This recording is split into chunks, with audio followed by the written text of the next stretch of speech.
Now today, we are not simply telling a story, we're conducting an autopsy. But our subject isn't a body, it's a soul. We're here to dissect the moral decay of a man who was granted the one wish our modern world, with its obsession for the perfect image, seems to covet above all else: eternal youth. Oscar Wilde himself left us this warning in his preface, and today we're going to ignore it. We are going beneath the beautiful, unblemished surface of Dorian Gray, and we're heading directly into the peril of the symbol, the portrait that became the very canvas of his corruption. Let's just forget about magic for a moment and really consider the raw, psychological horror of this question. I mean, what if every lie, every little cruelty, every single moral failure wasn't just a memory, but a visible, festering wound on a canvas that you had to keep hidden away? This is the very core of our examination. So our subject is Dorian Gray, a man of, well, extraordinary beauty. But the true subject of this autopsy is the relationship between him and his portrait. We're going to treat this not as some supernatural tale, but as a forensic examination of a man who performed a kind of radical surgery on himself. He surgically removed his conscience. The painting, then, becomes our primary piece of evidence. Every change, every new line of cruelty, every single mark of sin, it's a symptom. We're going to read it like a doctor reads a chart, tracking the progression of a terminal illness. And the disease? A corruption of the soul. Now, before the first incision is ever made, we have to look at the external forces, the surgeons who shaped our subject. You see, Dorian Gray didn't fall in a vacuum. He was created, he was molded by two completely opposing forces.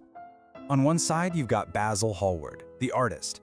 He sees Dorian's innocence, his very soul, and he wants to preserve it. He represents a kind of pure moral love. But on the other side, you have Lord Henry Wotton. He is the voice of seductive nihilism, a man who claims all influence is immoral, yet makes it his life's work to dominate Dorian's thinking.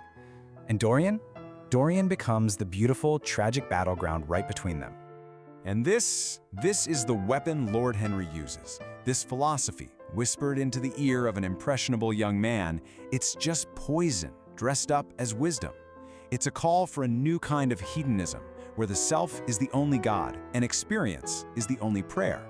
This is the intellectual scalpel that begins to cut away at Dorian's innate morality.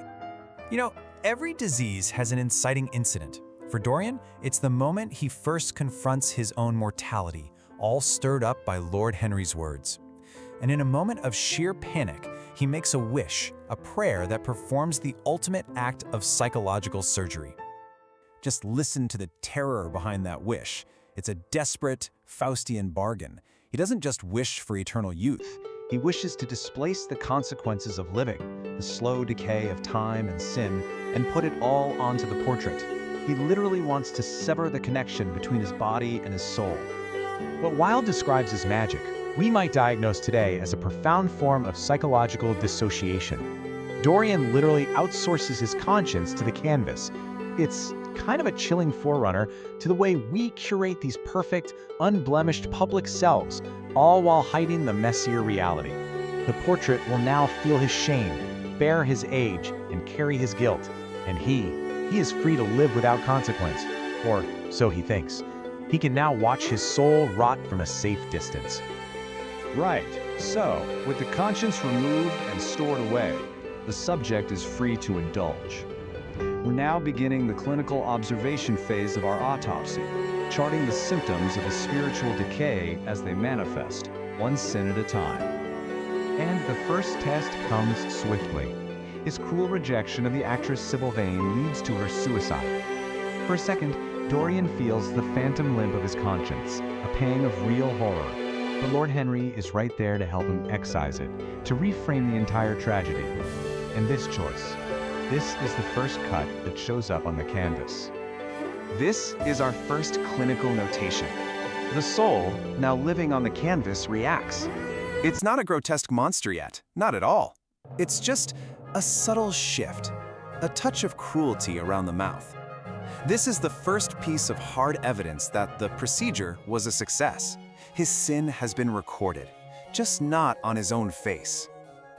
And this quote just brilliantly illustrates how Dorian's corruption is enabled. Lord Henry aestheticizes Sybil's death.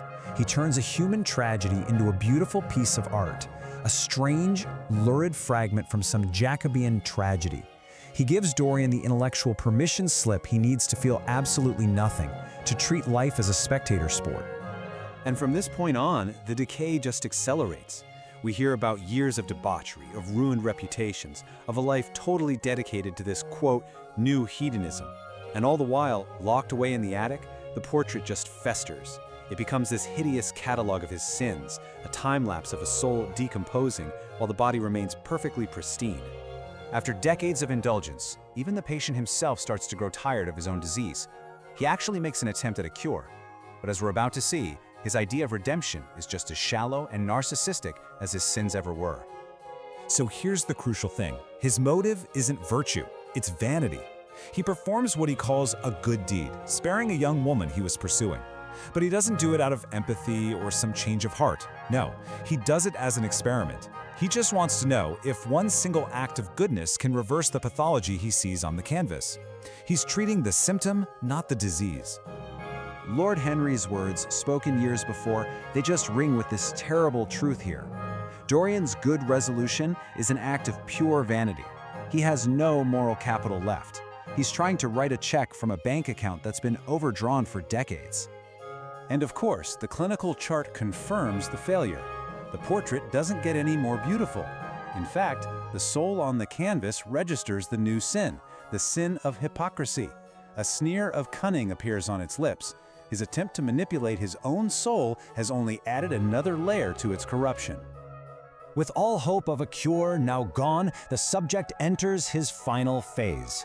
Our autopsy is about to conclude as we examine the inevitable, violent end that comes when a man can no longer stand to look at the evidence of his own damnation. He can't fix the painting, so he decides he's going to destroy it with a knife, the very same one he used to murder Basil Hallward, the man who created it in the first place. He attacks the canvas. This is his final, desperate attempt to silence his conscience, to kill the past, to destroy the evidence. But here's the thing. You cannot murder your own soul without killing yourself.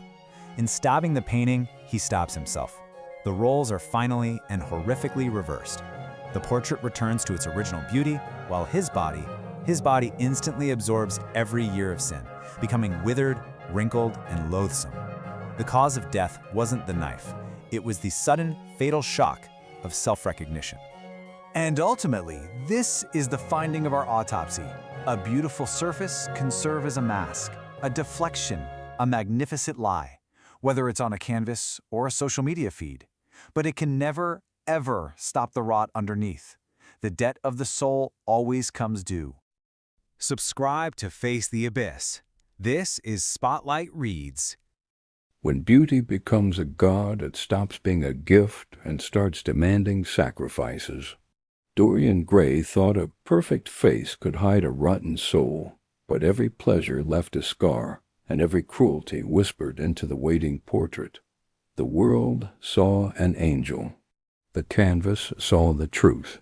You can bury guilt in youth and luxury, yet the debt always waits and never forgets, because the soul always keeps a record, even when the heart refuses to listen. And sooner or later, every mask begins to crack,